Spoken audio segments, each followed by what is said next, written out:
안녕하세요. 진태산입니다.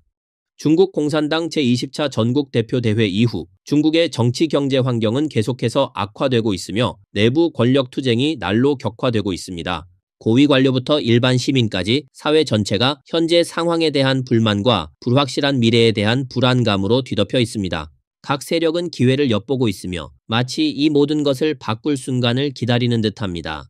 중공 관료 사회와 민간 모두 억눌린 침묵 속에 있지만 그 아래에는 언제든 폭발할 수 있는 거대한 시한폭탄이 숨어 있습니다. 습근평이 주도한 3년간의 동적 제로 코로나 정책 이후 중국 경제는 깊은 불황에 빠졌습니다. 실업 대란과 기업 도산이 잇따르면서 수많은 가정이 생계 위기에 처했습니다. 그러나 중공은 이에 대한 해결책을 내놓기는커녕 오히려 더욱 강력한 사회 통제 수단을 도입해 문제의 심각성을 은폐하고 있습니다. 하지만 민심의 분노는 점점 고조되고 있으며 점점 더 많은 사람들이 다양한 방식으로 불만을 표출하고 있습니다.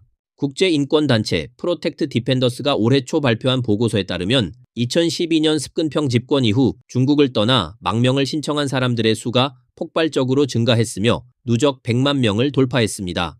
이 숫자 뒤에는 부당한 대우와 열악한 생활 환경을 견디지 못하고 끝내 고향을 떠나야만 했던 수많은 사람들의 절망과 무력이 담겨 있습니다. 투자 이민 회사 헨리 앤 파트너스의 최신 보고서에 따르면 2024년에만 100만 달러 이상의 자산을 보유한 중국 부유층 1만 5천 명 이상이 해외로 이주한 것으로 보고 있습니다. 이는 단순한 자본 유출이 아니라 중공 통치에 대한 직접적인 불신을 의미합니다. 많은 기업가와 고자산층 인사들이 중공의 강압적인 정책과 경제적 불확실성을 견디지 못해 외국으로 떠나는 길을 선택하고 있습니다. 그러나 일부 사람들은 해외로 떠나는 대신 국내에 남아 결정적 순간을 기다리며 체제 전복을 준비하고 있습니다. 독립평론가 두정은 이미 2022년부터 중국 내부에서 특정 네트워크가 형성되었다고 폭로했습니다.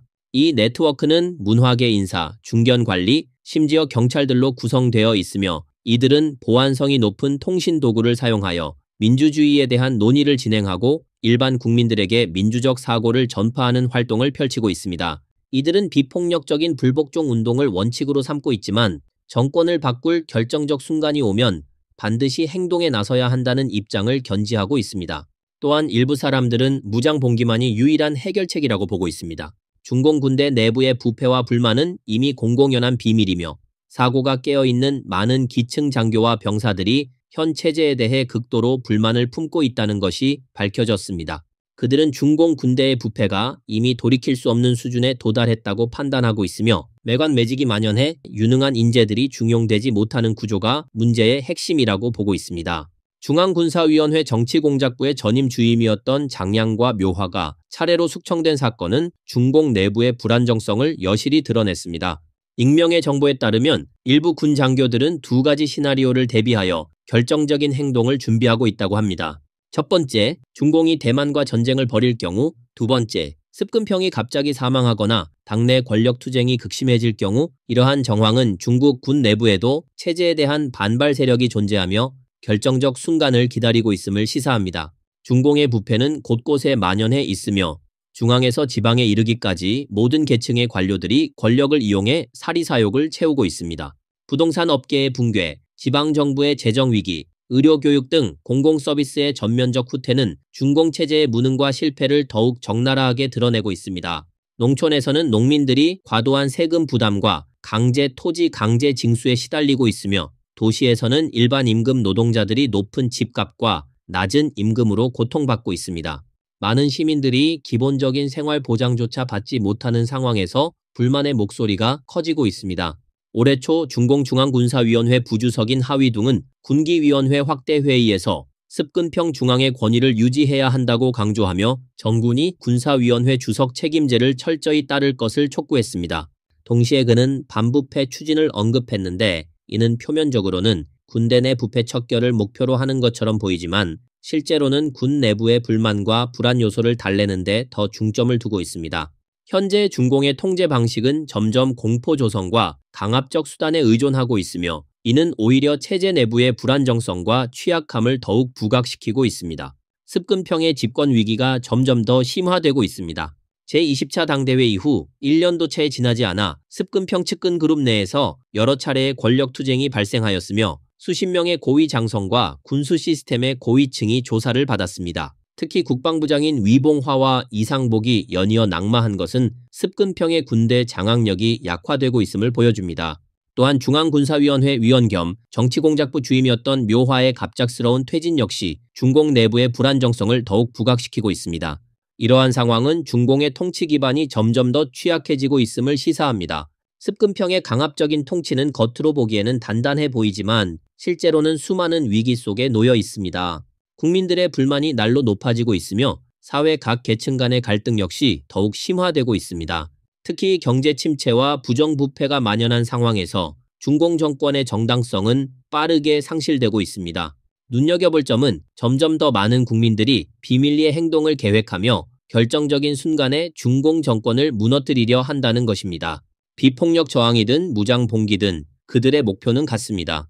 바로 중공의 독재 통치를 끝내고 진정한 자유와 민주주의를 실현하는 것입니다.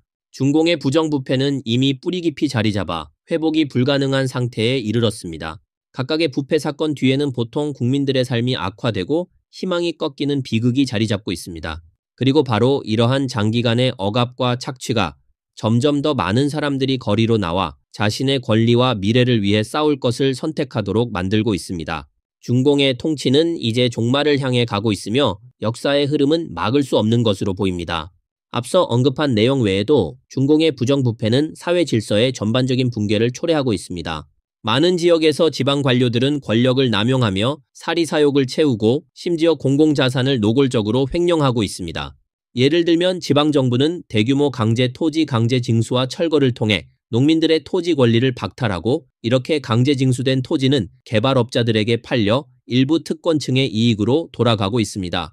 이러한 행위는 농촌 지역의 사회적 갈등을 심화시키며 수많은 항의 사건을 발생시키고 있습니다. 뿐만 아니라 중공의 자원 착취와 불공정한 분배는 환경 문제를 더욱 악화시키고 있습니다. 경제 성장을 추구한다는 명목 아래 수많은 강이 오염되고 숲이 벌목되며 토지가 과도하게 개발되고 있습니다. 일반 국민들은 경제적 압박뿐만 아니라 생존 환경의 악화에도 직면해 있습니다. 일부 공업 도시에서는 대기 오염이 심각한 수준에 이르렀으며 국민들의 평균 수명까지 단축되고 있습니다. 그러나 중공 당국은 이를 외면할 뿐만 아니라 환경 문제를 폭로하는 활동가들까지 탄압하고 박해하고 있습니다. 국민들의 불만은 점점 더 커지고 있으며 점점 더 많은 사람들이 중공 정권의 정당성에 대해 의문을 품기 시작했습니다. 특히 인터넷 시대의 정보의 확산 속도는 더욱 빨라지고 있습니다. 중공은 강력한 인터넷 검열을 통해 여론을 통제하려 하지만 여전히 많은 용감한 네티즌들이 기술적 방법을 이용해 검열을 우회하며 중공의 부정부패와 폭정을 전 세계에 폭로하고 있습니다. 이러한 행위는 엄청난 위험을 동반하지만 동시에 더 많은 사람들의 가슴 속에 희망의 불씨를 지피고 있습니다. 도시 지역에서는 부동산 거품 붕괴가 중요한 전환점이 되고 있습니다. 많은 중산층이 부동산 투자 실패로 인해 전 재산을 날렸으며 정부에 대한 신뢰는 바닥으로 떨어졌습니다. 일부 부동산 기업들이 도산한 후 노동자들의 임금을 체불하고 이미 분양된 주택을 인도하지 않는 등의 사건이 발생하면서 분노한 주택 구매자들이 거리로 나와 항의 시위를 벌이고 있습니다. 이러한 사건들은 단순히 경제 문제의 심각성을 반영하는 것이 아니라 중공이 행정적으로도 완전히 실패했음을 보여주고 있습니다. 또한 교육과 의료 분야에서의 중공의 부정부패는 더욱 심각합니다. 학교에서는 고액의 기부금을 요구하고 병원에서는 뇌물을 요구하는 것이 일반화되면서 보통 가정들은 자녀의 교육비와 의료비를 감당하기 힘든 상황에 놓였습니다. 많은 기초 의료기관들이 예산 부족으로 인해 낡은 장비를 사용하고 있으며 환자들은 제때 치료를 받지 못하는 경우가 많습니다. 이러한 문제는 특히 빈곤층에게 큰 타격을 주고 있으며 사회적 불평등을 더욱 심화시키고 있습니다.